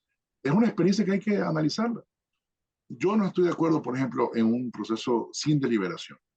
Creo que tiene que haber deliberación. Si ustedes revisan el artículo 13 del Código Orgánico de la Función Judicial y lo leen con detenimiento, se darán cuenta que las deliberaciones son públicas. Yo nunca he visto una sala, un tribunal pluripersonal deliberar públicamente. Si uno lo lee con detenimiento, se dan cuenta que las deliberaciones son públicas. En penal no, porque específicamente cuando se discutió este punto, o sea, hubo una reforma que impidió que en penal sea así, pero en todas las otras áreas es así, son públicas. Pero nadie, jamás he visto yo que diga cuando acaba la audiencia, perdón, señores jueces, quédense, aquí nomás, aquí van a deliberar, nos vamos a quedar sentados escuchándolo, a ver cómo deliberan, nada más. Ahora, pensemos en los jurados. Y si ustedes miran hay este programa en Estados Unidos, se me fue el nombre, pero es muy famoso en términos de solo de juicios todos los días. Ahí entrevistan jurados después de los juicios. Entonces hay, digamos que, infidencias que uno conoce ya después. Dice, no, mire, la verdad es que cuando estábamos reunidos salió este tema y se discutió mucho, pero este tema fue analizado de tal forma y al final coincidimos en esto, punto. Que era un tema que probablemente nadie tomó en cuenta, pero que fue lo decidor de ese proceso. Entonces, eso es interesante en términos de la deliberación. Uno de los factores más trascendentales, y yo vuelvo a insistir, ver 12 hombres en punto. Y cómo analizar un proceso de personas que no tienen ningún tipo de formación jurídica y llegan a hacer un análisis de deliberación del mejor nivel. Del mejor nivel. Entonces, esto es un tema interesante porque luego, ¿cómo debe haber un control o no la deliberación? ¿Debería estar grabado o no la deliberación? Si grabamos la deliberación, ¿se van a cohibir probablemente o no va a ser determinados cuestionamientos a la prueba? No lo sabemos, pero hay que entrar a analizar esto, hay que entrar a revisarlo. Y yo creo que el siguiente tema es entrar a discutir el proyecto de reforma. Ese debería ser nuestro siguiente punto en esta materia, porque probablemente gana. Y es lo típico que pasa en el Ecuador. Como promovemos una idea y después ya ganamos, ¿y ahora qué? Si no estamos preparados para implementarla. Y es como, ahora sí vamos de cero a ver cómo la hacemos y todo. No hay tiempo que perder. A pesar de que sea pensado, yo lo he visto así, de una forma progresiva, para que pueda tener éxito, aún así hay mucho que hacer, muchísimo que hacer. Y empezando por la reforma, que es el anexo de la pregunta.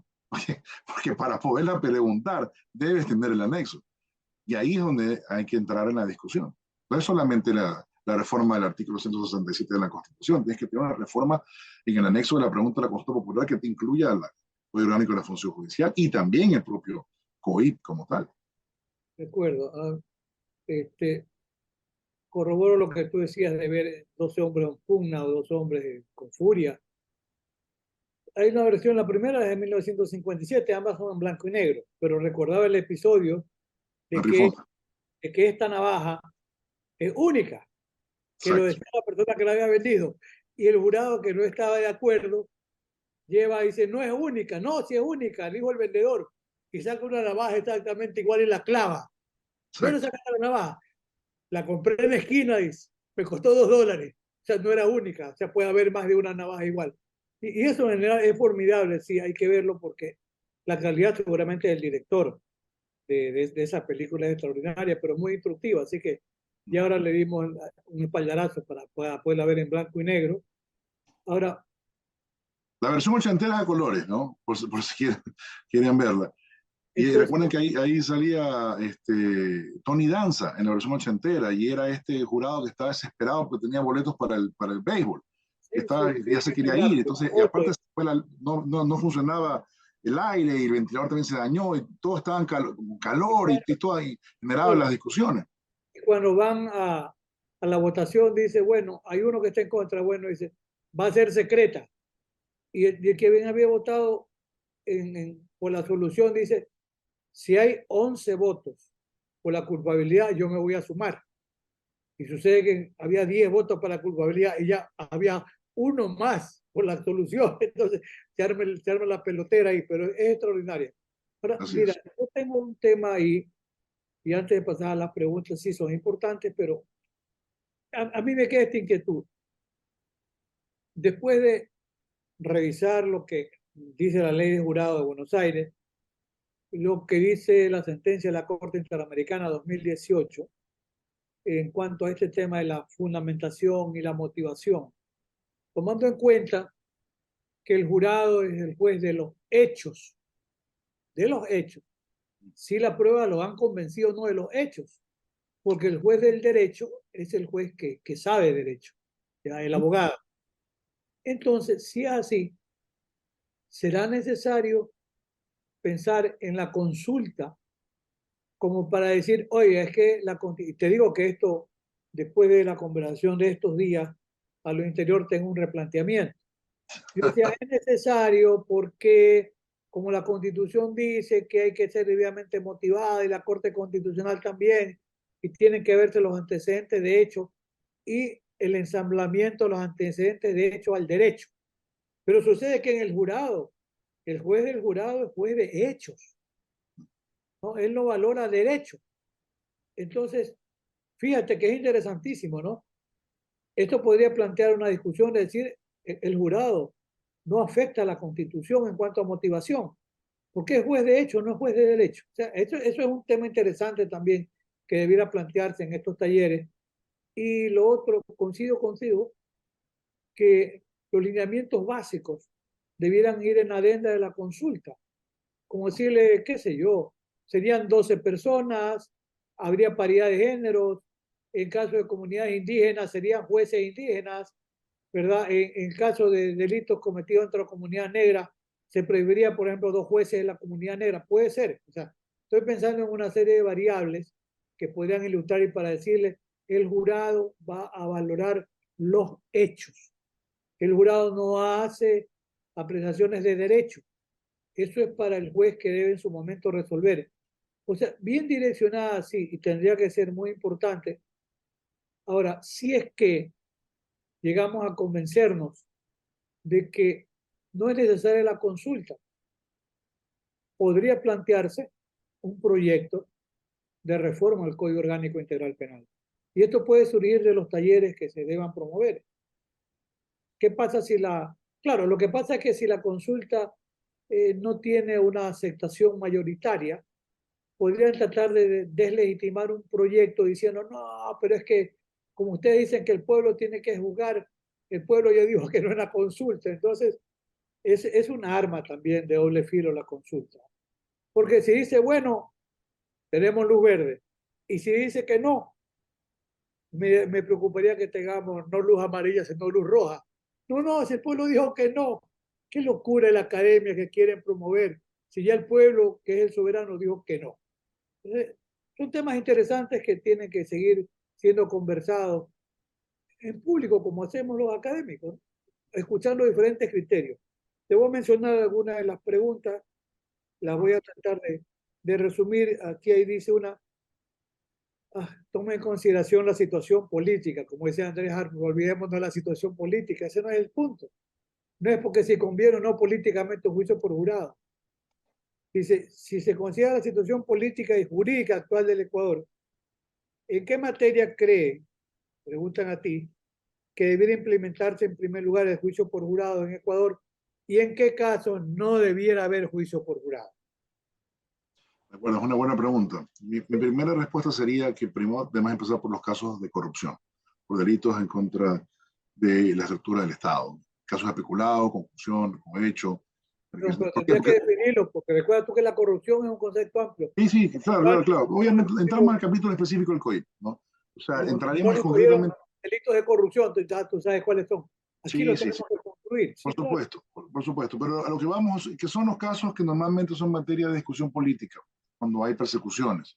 Entonces, estos temas de aquí son los que deberíamos empezar. Por ahí deberíamos empezar, pero no deberíamos pensar que ese es el fin. O sea, al contrario, este es la primera calle, pero de ahí hay que avanzar hacia más adelante.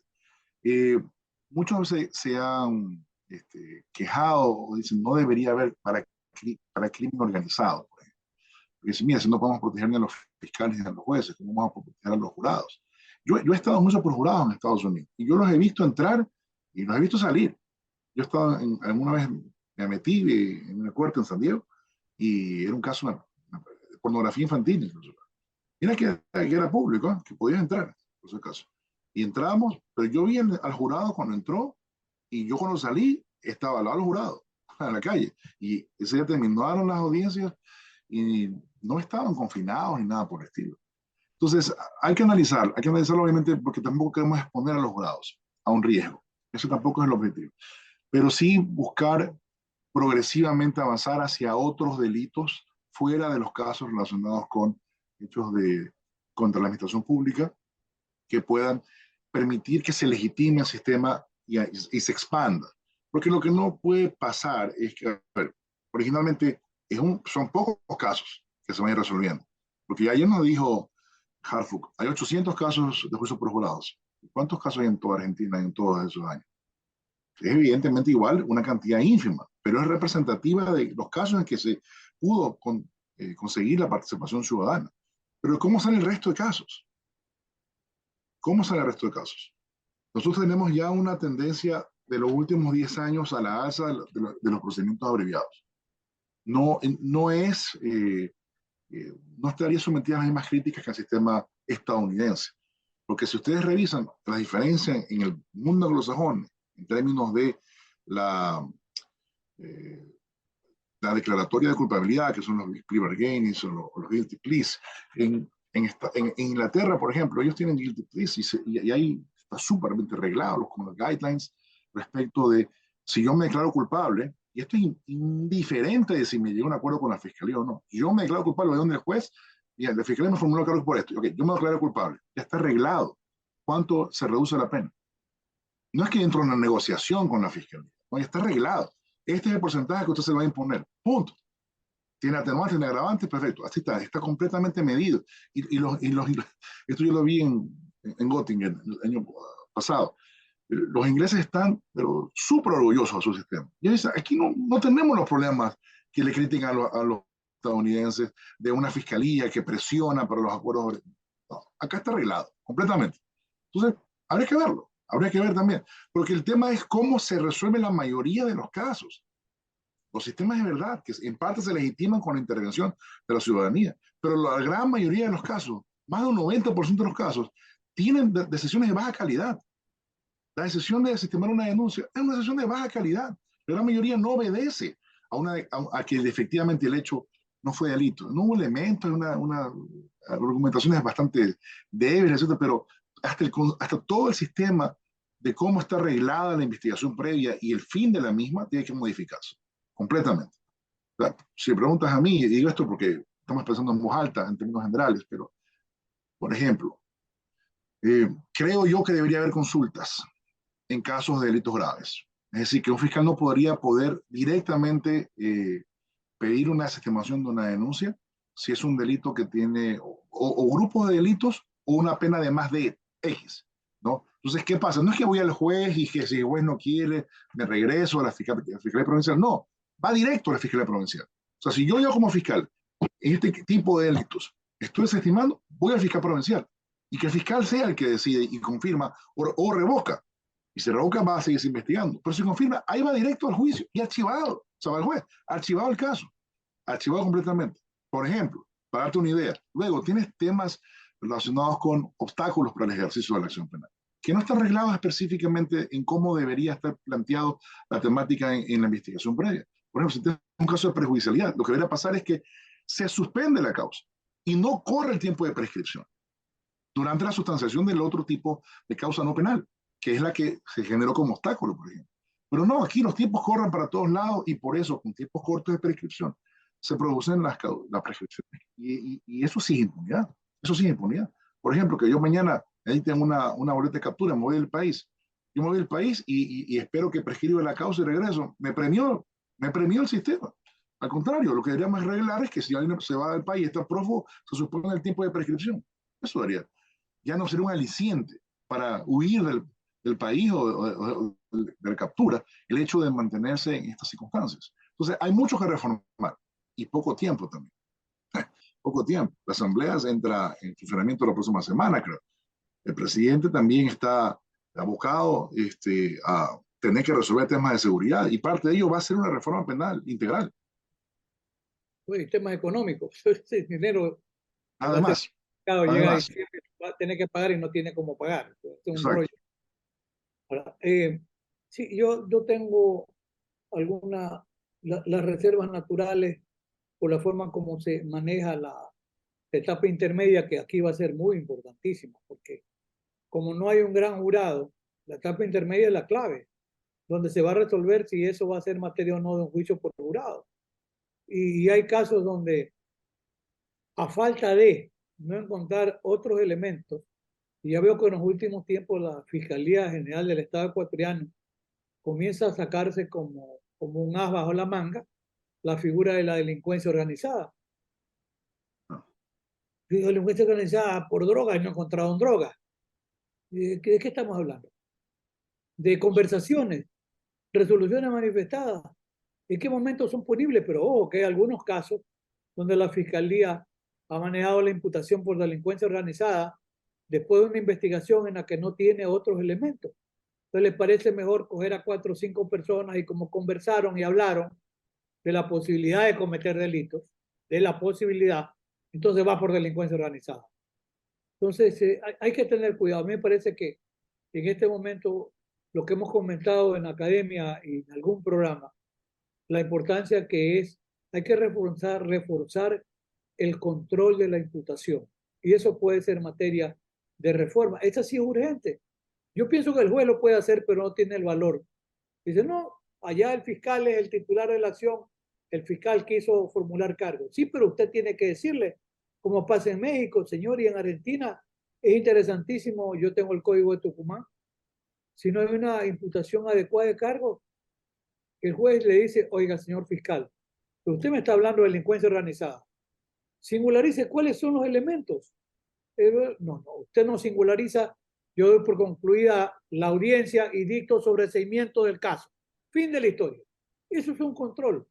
Y fíjate cuántos casos no debieran ser excluidos del ejercicio del ámbito penal, porque nos seguimos llenando y tú manejas bien el tema de bien por conocimiento empírico real de la cantidad de casos que realmente llegan a etapa intermedia y otros que llegan a juicio. O sea, tiene que haber un proceso de selección sin duda muy riguroso. Yo en esto retomo la idea de Juan Busto Ramírez. El sistema penal debe supervivir, sí, para los casos más graves, no para los de bagatela, que nos llenan. De acuerdo, mira, y si vas a profundizar el tema en la audiencia de formulación de cargos, ¿por qué no plantear ya que se declare, cómo se declara? Si ya vamos a un sistema adversarial por completo, señor. La fiscalía viene a formular el cargo. ¿Usted cómo se declara después que ya escuchó lo que dijo la fiscalía? ¿Se declara culpable o se declara inocente? O sea, yo creo que ya hay que llegar a un momento en que hay que analizar esto con profundidad, porque hemos tenido ejercicios de redacciones procesales penales que no nos están dando muchos resultados. Y hay que modificarlas, porque no vamos a conseguir resultados distintos haciendo lo mismo. Yo estoy de acuerdo contigo de cómo la etapa intermedia tiene que reestructurarse. Resulta que la audiencia del COGEP está mejor regulada que la audiencia del COIP. Está mucho mejor regulada. Por ejemplo, los elementos de convicción o las pruebas que tú anuncias y te rechazan, que te inadmiten, son apelables, en diferido, ¿no? Pero es apelable. O sea, yo lo digo, yo esto lo vivo en carne propia. A mí me han excluido evidencia en la etapa intermedia y yo no puedo hacer nada ya. O sea, no hay cómo resucitar esa prueba en el juicio.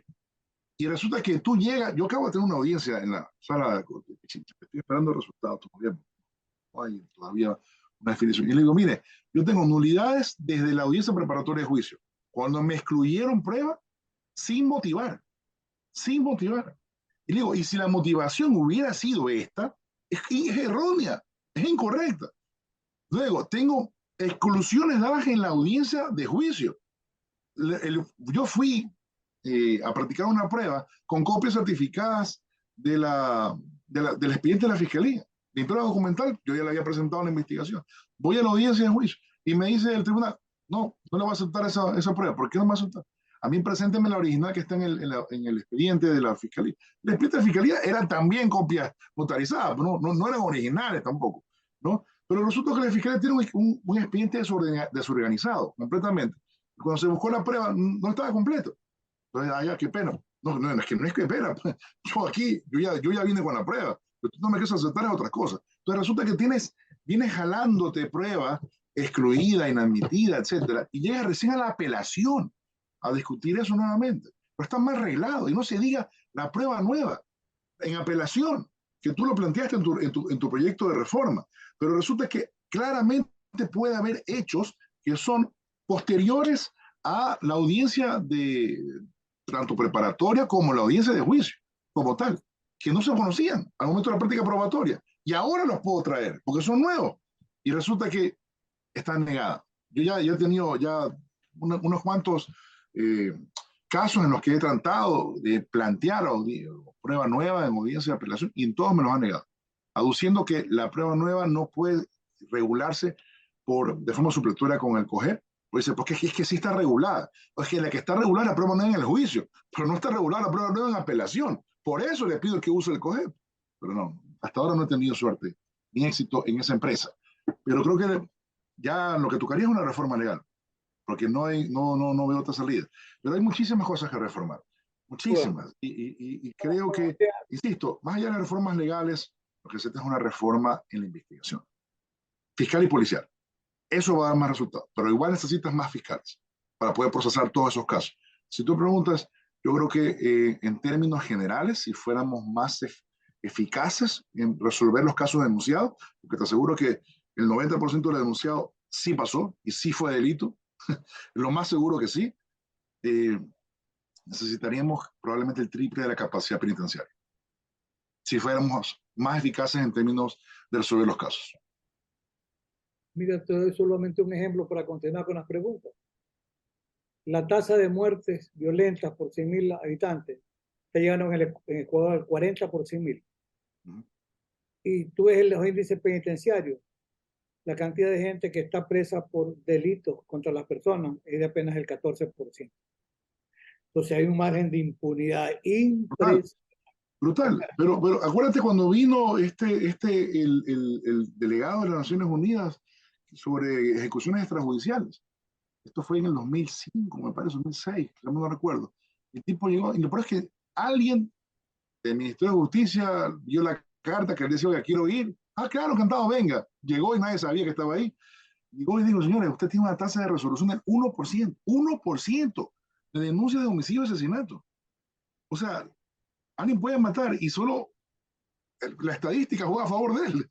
El 99% de posibilidades de que no lo detengan y no termine cumpliendo una pena por ese delito. O sea, ese es el rango. O sea, es monstruoso. Si tú me preguntas a mí, necesitas tener ya esto estadística, porque lo que no se mide no se modifica, no se cambia. Tú dirías todas las semanas decir, ok, ¿cuántos casos tenemos de estos? Igual, delitos más graves, ¿no? Homicidio, extorsiones, secuestro, etcétera. Y comenzar a medirlo. Ahora, empezamos el año pasado para acá, ¿con cuántos casos? ¿Cuántos están resueltos? No, todavía no se resuelven, pero siguen viniendo. Ok, hay que resolver los anteriores. Probablemente o tienes un asesino serial o tienes obviamente una gran cantidad de masa delincuencial que no está recibiendo ningún tipo de mensaje de parte del sistema penal de que esto de hecho va a ser sancionado alguna vez. Entonces, tienes que revivir todos estos cold cases, estos casos fríos que están regados por el sistema y graves porque son homicidios, son asesinatos, son violaciones, etcétera. Esos tienes que ir a buscar una unidad que solo piense en eso. No estés pensando en la flagrancia, que se hago el turno, que no hago el turno. Olvídate. Esto es para esto, nada más. Y este grupo lo sientas a trabajar esos casos fríos y los puedes levantar. Mira, agrego esto y lo digo en medio minuto. Y lo sostienes quienes trabajan en esa área. El caso de las mujeres víctimas de muerte violenta, cada 23 horas en Ecuador es asesinada una mujer. ¿Y cuántos casos de femicidio están en proceso? como tú dices bien, son las realidades, no nos estamos inventando nada. Es el levantamiento de casos estadísticos. Cada 23 horas una mujer asesinada en el Ecuador. ¿Y cuántos casos hay en marcha? ¿O condena? Mucho menos todavía. Pero en fin. Así es. Hay otra Además que pregunta. en ese delito los sospechosos están cerca de ella, cerca de la víctima. Es un pariente, es el cónyuge, es la conviviente, etcétera. Etcétera. Mira, otra pregunta, y la menciono porque está bien que participen, pero repite la pregunta anterior, si en qué casos penales debería implementarse el juicio por jurado, en qué casos debiera no aplicarse. Tal vez lo que quedó pendiente es de, porque es lo mismo el anterior, si consideras que en algunos casos no debiera aplicarse. Mira, al final del día, con un sistema que proteja a los partícipes del proceso penal, no debería haber delito en que no se aplique. Si ustedes recuerdan, el caso de Capone fue conjurado. Ya la película que sale Kevin Costner, que le dicen que vamos a modificar el jurado que tenemos aquí porque estaban supuestamente ya todos comprados por un caso de divorcio que estaba al lado, etcétera. Eso es cine. Eso es realmente magia del cine.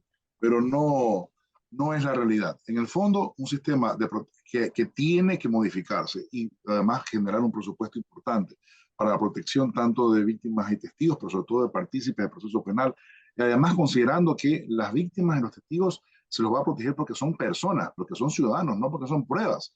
Yo he estado cuando ha llegado este testigo protegido que ya se acabó el juicio, se acabó la protección, y nos dice, señor fiscal, ¿se acuerda que yo lo acompañé a ese juicio? Sí, fui su testigo esta y así, y logramos la condena, sí, todo perfecto, fue la máxima pena, sí. Ya se fugó de la cárcel, ¿ahora qué hago? El sistema para él ya terminó, lo protegemos como prueba, no lo protegemos porque es una persona en riesgo, ese es el problema, y la visión que tiene que modificarse. ¿Sí? Tal vez en eso es mejor el sistema norteamericano, ¿no? Sí. Le beneficia la impunidad, no nos gusta la idea, pero bueno, a cambio de, y es discutible, pero a cambio de que es absuelto, es premiado, le cambian la cara, le cambian la familia, bla, bla, bla. Ahora, en este tema, el centro de la idea pone el caso de aplicación para el delito de violación en menores de edad. Si dice qué garantía hay que la exposición de los hechos del caso ante personas ajenas a la función judicial, no, que los jurados son parte de la función judicial. Entonces dice, afectarían los derechos de las víctimas de este tipo de delitos, debe restringirse la aplicación del juicio por jurado en delitos de violación, cuyas víctimas sean menores de edad. O sea, se parte de la idea que el juez técnico es el único que está capacitado para conocer delitos cuyas víctimas son menores de edad. Claro, pero partimos de una premisa errada. Al final del día, los jurados son parte de la función judicial momentáneamente, pero son parte de la función judicial, no deben ser considerados como terceros ajenos a ella. En tal sentido, el hecho de que participen dentro del proceso no debe estimarse como algo que atente contra los derechos de la víctima. Más allá de que normalmente las víctimas ya han declarado en Cámara de Gesell a todo esto. Ya han declarado en Cámara de Gesell y si son víctimas menores de edad, probablemente no estén ni en el juicio. O sea, el pariente que los va a representar. Entonces, nada afecta. Por ese lado, nada afecta. Yo solamente le agregaría en el comentario tuyo para, para responderle a quien tiene la inquietud, que recuerde que el jurado va a resolver sobre hechos. El jurado va a ser espectador, el jurado, de la prueba, donde los peritos le dirán por qué llegan, por ejemplo, a conclusión de que si hubo abuso del menor, hubo violación. Es el técnico, el perito. El psicólogo o la psicóloga le dirá que efectivamente el menor o la menor está afectado como consecuencia del delito sexual del que fue víctima. Es decir, lo que va a hacer el jurado es expectar los hechos que le van a narrar, en este caso la prueba técnica, que aquí va a ser fundamental. O sea, no es un tema realmente que tenga una incidencia como para decir, solamente el juez que sabe derecho es el que puede apreciar la prueba en este tipo de delitos. Un tema Así es. interesante. Y mira que sobre este punto yo debo señalar, hay ocasiones en que por la estrategia procesal eh, llevas a las víctimas al juicio, a pesar de que ya han declarado en Cámara de Gesell, porque tú necesitas que el juez vea a la víctima y se convenza realmente de su drama, ¿no? Van al juicio. Me ha tocado, y a veces yo he intentado evitarlo, ¿no? Pero ya cuando estaba en el juicio me he dado cuenta que ha sido necesario llevar a las víctimas y las he tenido que llevar, lamentablemente. No menores de edad, pero sí personas mayores de edad. Las he tenido que llevar y he pedido que se recepte el testimonio nuevamente. ¿De acuerdo? Ah, esto es interesante.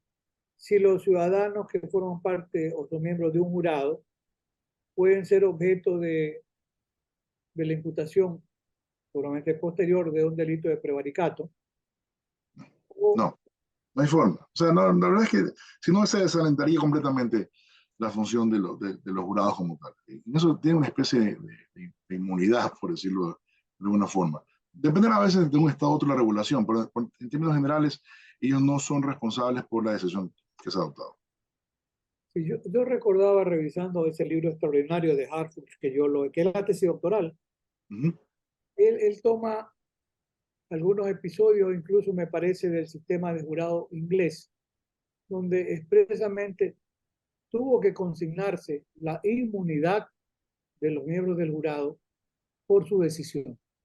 Porque cuando en un momento dado al rey no le satisfacía, bueno, ha habido jurados en Inglaterra presos, los han dejado a pan y agua para que cambie su decisión y se han mantenido, que no son casos famosos que recoge bien Andrés, Claro. tanto que ha tenido que regularse diciendo gozan de inmunidad por las decisiones que toman.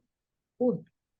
Y expresamente está consignado en algún código procesal argentino que tiene que ver con la regulación del juicio por jurado.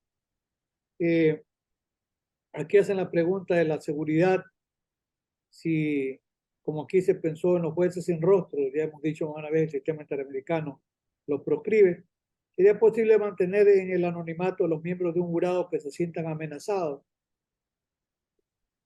O sea, una especie de miembros del jurado sin rostro. Exacto, es la misma discusión que tenemos sobre los jueces sin rostro, ¿no? Al final del día.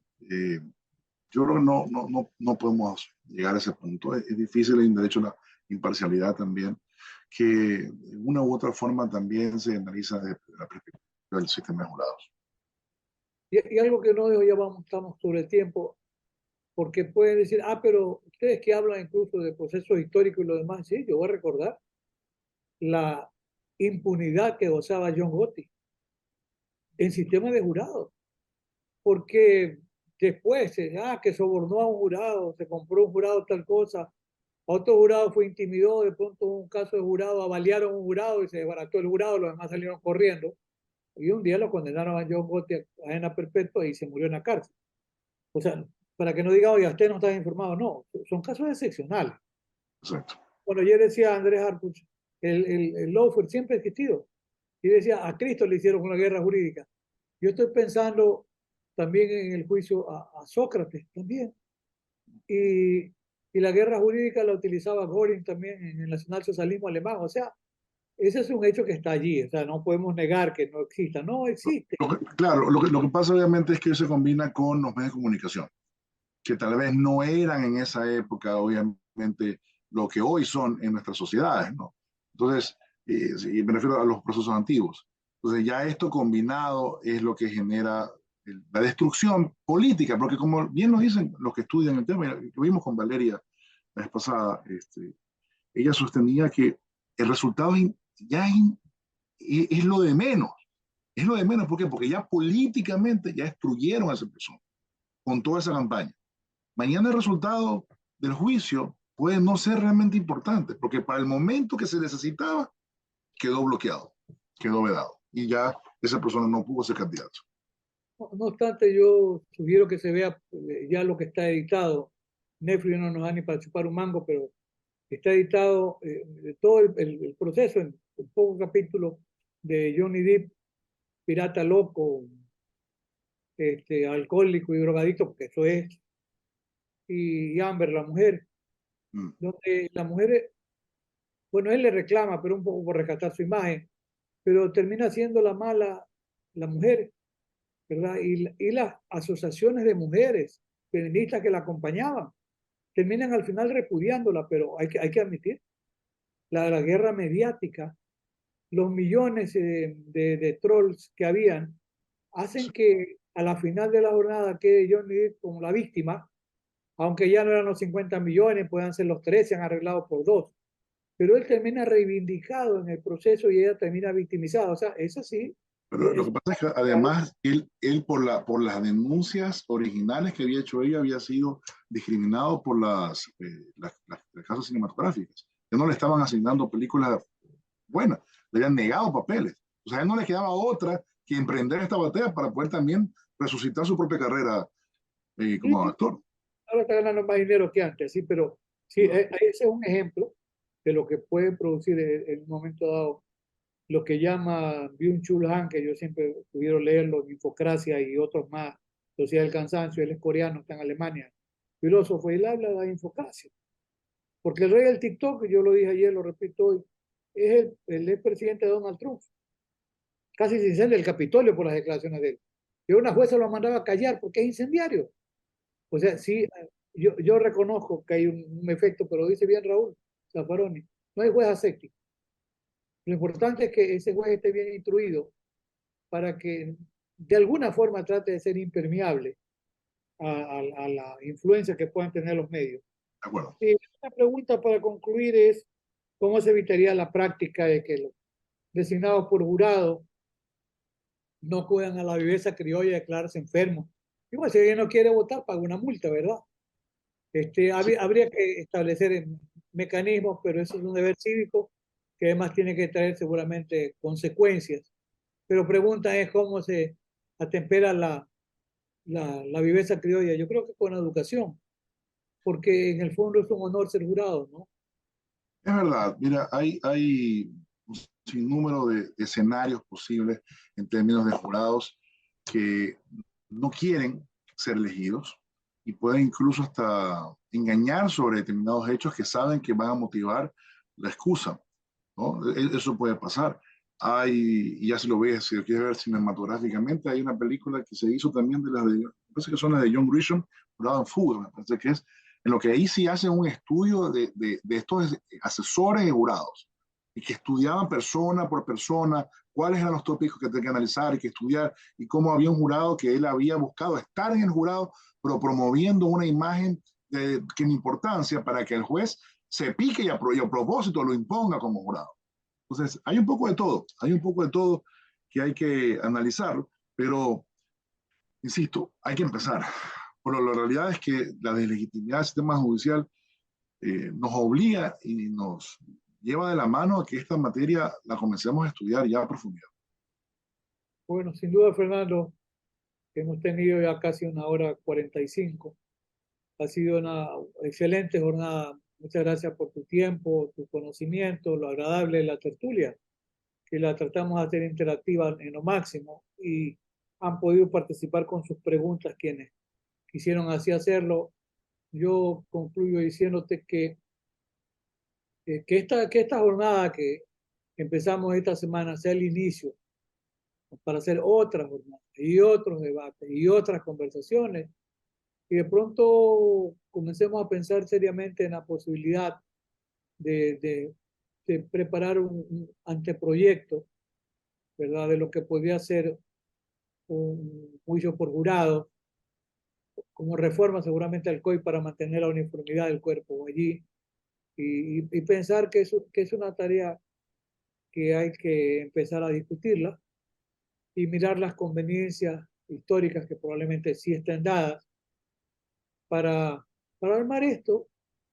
Yo pienso que al final de la jornada la justicia termina ganando cuando se democratiza la decisión y son personas de pueblo llano quienes van a decidir sobre los hechos que han expectado en una audiencia y el juez resolverá sobre el derecho, ¿no? Así que por mi parte yo este, concluyo también mi participación y en tu despedida final, querido Fernando, del auditorio, lo que quieras agregar.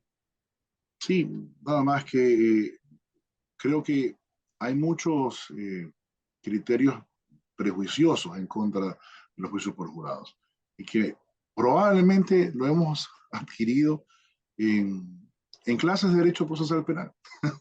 Pero hay que reconocerlo, la verdad es que los profesores nuestros, de nuestra tradición, digamos, romana, no han sido muy dados a defender los juicios por jurado, y por el contrario, se ha venido defendiendo los juicios técnicos, los juicios profesionales. Entonces, es un poco cambiar el chip, que no es sencillo, que no es fácil, entrar en una discusión ya mucho más profunda que nos permita analizar como sociedad, ya no solo pensando como abogados, sino como sociedad. ¿Cuál es el balance final de los últimos 95 años solamente con jueces técnicos? ¿Está bien? ¿Está mal? ¿Podemos mejorar? ¿Hay forma de hacerlo? ¿Los jurados son la solución o no? Pero lo que no podemos pensar es que la justicia va a cambiar haciendo lo mismo. Eso es todo. De acuerdo, gracias, Fernando. Gracias a ustedes por la invitación. Ya Un gusto. también chévere. Cuídense mucho. Buenas noches con todos. Estamos conversando en la academia. Chao, pues.